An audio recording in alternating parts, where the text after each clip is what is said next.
Cameroon. It's got gold, timber, oil, and strategic ports. China wants it, and it will do what it takes to get it.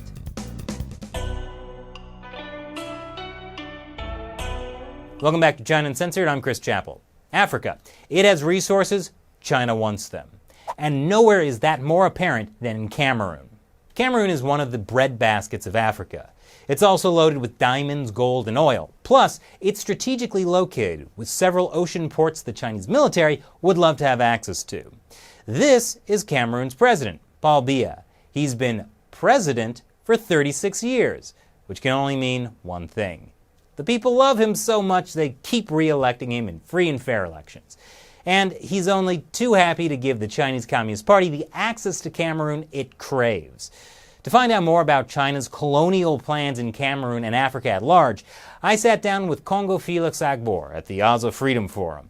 He's the founder and director of the Center for Human Rights and Democracy in Africa. Thank you for joining us today, Felix. Well, thanks for having me. For those people who aren't really familiar with Cameroon, can you tell us a bit about the political situation there? Cameroon is situated between West and Central Africa, so it's in the middle of these two regions. It's the breadbasket of the area. We have a civilian president who has been in power for 36 years. Since the independence of Cameroon, we've had two presidents. Cameroon is Francophone and Anglophone. The Francophones are 75% of the population, and the Anglophones are 25%, English and French. And that sort of ties back to which parts of Cameroon had been colonized by, like the French yes, and the German. It goes back to the British and the French colonialism. That's why you have Francophones and Anglophones in Cameroon. So when you say president for 36 years, I'm assuming that's not a fair, democratically elected president. On paper, it's a democracy. It has a constitution, it has an executive, legislature, and a judiciary. But in reality, it's a dictatorship. The elections have never been free and fair. The opposition is always muscled out. The press is never free.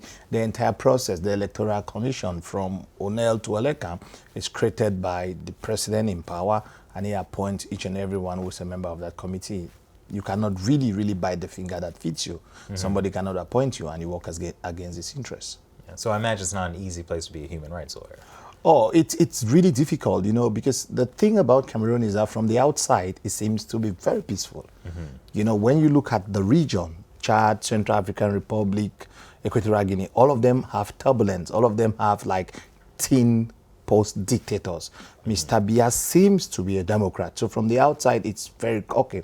But when you get into the country, you start seeing what is happening, the violations of rights of human rights defenders, the Anglophone minorities, the people in the north. So the press they try to muscle it out. So when you get inside the country, that's when you can understand the dictatorship that we have in Cameroon. So I know President Biya has been pushing for closer ties to China. How has that affected the human rights situation in the country? Well, our relationship with China dates back. They call it Palais de Congrès. Like the Congress Hall in Cameroon was built by the Chinese a long time ago. More than 20 years ago. It just got burnt a couple of years ago, and they promised to fund it. He's been pushing a lot to the east, China and Russia, because these are countries that don't care about human rights records. The West, especially the US and the EU, they've been clamming on Biya to try to open up, to respect more fundamental freedoms, especially with what is happening in Anglophone Cameroon. So he's now looking to the east. To the east, China is pumping a lot of money. China is involved, and I think China will be an impediment if we were to have a Security Council resolution on Cameroon. Okay. So President Biya would be more interested in taking money from China rather than countries that would have human rights obligations. Yeah, that's what he's been doing of late. It's true that he plays his cards in a way that he's still friends with the West, but he's leaning more now to China because the accountability issue is not there. So he prefers to take money from China because China will not care about the killings of the people. China will not care about burning of villages in Cameroon. Well, I know Cameroon is part of China's Belt and Road Initiative. What does China hope to get out of Cameroon? Well, China needs the resources from Cameroon. Cameroon has diamond. Cameroon has oil. Cameroon has timber. So China, gold too, yeah. So China is interested in the resources of Cameroon. There's nothing like a free lunch. I know people criticize the relationship that we had with the West, colonialism and the rest. But China is another colonial power in thin disguise. China is giving loans. There's a lot of corruption in the contracts. Nobody's accountable. There's no transparency. And we are indebted to them a lot. I know at times they will cancel some of the debt, but they are getting enormous resources from us, and Chinese are migrating to Cameroon. They are doing some of the business that the local people are supposed to be doing. They are fishing, and there's gradually tension between the Chinese and the Cameroonians. So Chinese leader Xi Jinping calls it win-win cooperation, but doesn't sound like this is actually a win for the people of Cameroon. No, from my own perspective, it's not a win-win situation. It's not winning for the people of Cameroon. It might be winning for the government and for China. The average Cameroonian is not benefiting a lot. The government cannot account to some of these monies that are given, and it's like mortgaging the destiny of future generations. So it's win-win, yes, win for the Chinese government and win for the Cameroonian government, but it's a win-loss for the Cameroonian people. And I know Cameroon is in a very strategic location in the region, and China has shown an interest in a billion-dollar port. What's behind that? Well, as you said, Cameroon is strategically located. Central Africa region, West Africa, we're bordered to Nigeria, Equatorial Guinea, Gabon, Chad, and the Central African Republic. So strategically, we are very important. And we have the outlets, we have the ports, we have one in Douala, we have one in Kribi, and I just hear they want to build one in Limbe. So the Chinese are interested in Cameroon, They are very interested. A lot of powers are interested in Cameroon, but of late the Chinese have developed a lot of interest because Cameroon is also agriculturally, Cameroon is very rich. The soil is extremely, extremely rich. So if we are not careful, the next coming years, Cameroon will be a playground for power politics. Cameroon will be a playground for Chinese interests and Chinese politics. So we talked a bit about it, that Cameroon is in a lot of debt to China. How has that affected Cameroon? Well, for now, the government is trying to survive. So they keep on piling debt upon debt. Yeah. They think that they'll postpone their problems because, the more they have pressure from the West, the more they're trying to open up the economy. They are now looking towards China. They will pile the debts. Some of the infrastructures that they've built, they cannot stand the test of time. And even you look at the workers, China brings almost everybody from China to work. So what is the local content? How does that benefit the average Cameroonians? I mean, from the laborers, they're brought from China. And even where Cameroonians work there, they don't pay them very well, And the fact that most of them don't communicate in English, there was the Kumba-Manfe-Ekok road that was built by the Chinese leading to Nigeria. I mean, I was going to my village. My village is off the road. The instructions or the signs were in Chinese. So a villager would not even understand what they were saying. I did not find any of the instructions in English. So this is something that a government that works for the people, that has the interests of the people at heart, would have to take some of these things in consideration. But unfortunately, they don't really care. So the infrastructure they're building is not actually good quality. The loans aren't sustainable. This really doesn't seem like it's benefiting. No, it's not benefiting us, And there's something that they're doing that would backfire. I remember Kofi Annan made a statement once that when you come to Africa and you buy the farms, you buy the lands and you plant, and the people cannot have food, someday they will rise up.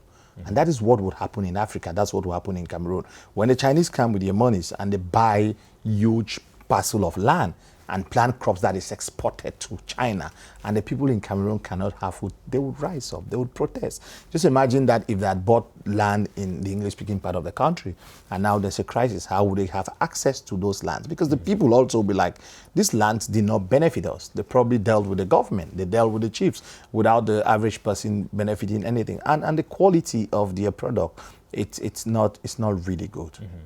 Well, as you mentioned, China is basically functioning as a new type of colonial power in Cameroon. Is there a sense among the people there, do they understand this? Do they know what's happening? They are gradually coming to terms with it. Initially it was their hatred for the French. They preferred any other person than the French because of its colonial history. But I think that some people are gradually saying that China doesn't speak.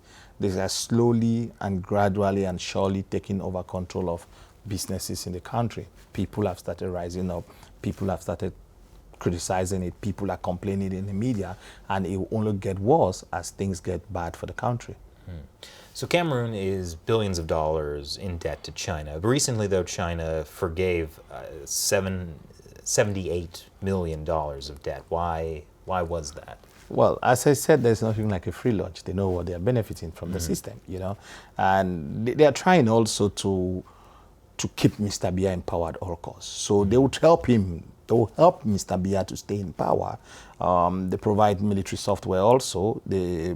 Because of the Anglophone crisis, they provided some support for humanitarian to help those who are affected by the crisis. So whatever they are doing is to ensure that their friend stays in power, because they understand that if things were to change, if we have a free and fair election, if we have a real, genuine democratic government, those contracts would be renegotiated. Those terms that they agreed on, Cameroonians were like, no, it has to go through parliament. The people have to see it. It has to be more transparent. It has to be a win-win contracts from the perspective of the people and not the leadership. The road signs might not have to be in Chinese. They will not have to be in Chinese. They will have to be in English and French. If you want to put it in Chinese for their workers, I can understand, but it should be in English and French also. Yeah.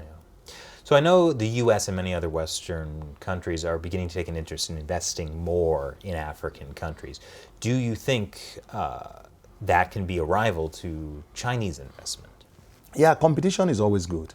There was a time when we had only the Western investors. So they have good quality, but probably their terms were also not favorable to our people. So China is now in the market. China is another player. So everybody is sitting up. Because after a while, the West also looked at Asia. They looked at Latin America. They were not really focused on Africa. But because China is there, China has come to stay. China has been signing some contracts that initially it used to be exclusive reserve of the West. They've woken up from slumber, and they too are now getting back into the game. So it will be an exciting battle between China and the West to win the minds and hearts of the people with regards to their resources. And you think that's something the West might be able to do?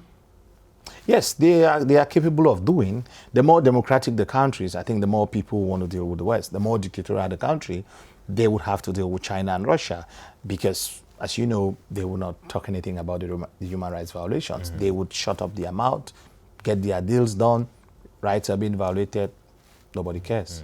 Well, that's interesting because, the West, there's a history of colonialism, which obviously there's a lot of resentment there. And China in particular is very good at the propaganda of, oh, we were victims of colonialism, we won't be like that. When in fact, that is what's happening. Do you think people will understand that situation, and that the past can be forgotten, or not forgotten, but at least forgiven? Well, you can look at colonialism from a multifaceted angle. There could be political, there could be economical, there could be military colonialism. So yes, China was not a colonial power in Africa, but they are coming in also as an economic colonial power. So what is the difference between what they're doing and what the West did? I think what we need in Africa, what we need in Cameroon, is a fair deal. Whoever comes should do deals that would be good for the people, not the leadership.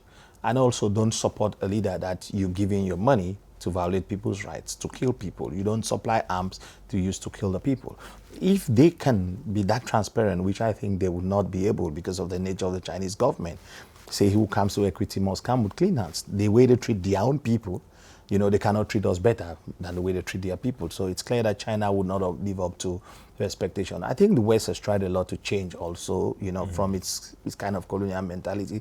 And in case we have numerous cases where they put the interests of the people first, for example, like the Americans, they would always talk about human rights violation. They will always ensure that there's transparency. And if you are found paying bribes or involving corruption, you'll be tried in the U.S., you'll be sentenced. So these are checks and balances that we need, These are checks and balances that would help the corrupt officials in Africa and the corrupt officials coming from the West or China to ensure that at least it's not business as usual. Things must change, and we must also look the interests of the people. You kind of touched on this. Is China providing Biya with weapons or military training? Yeah, they're providing weapons. They're providing weapons to Cameroon a lot. the Chinese, the Israelis also, they are providing weapons to Cameroon a lot. They are providing military training. We have a good military cooperation with China. They are supporting lots of projects also.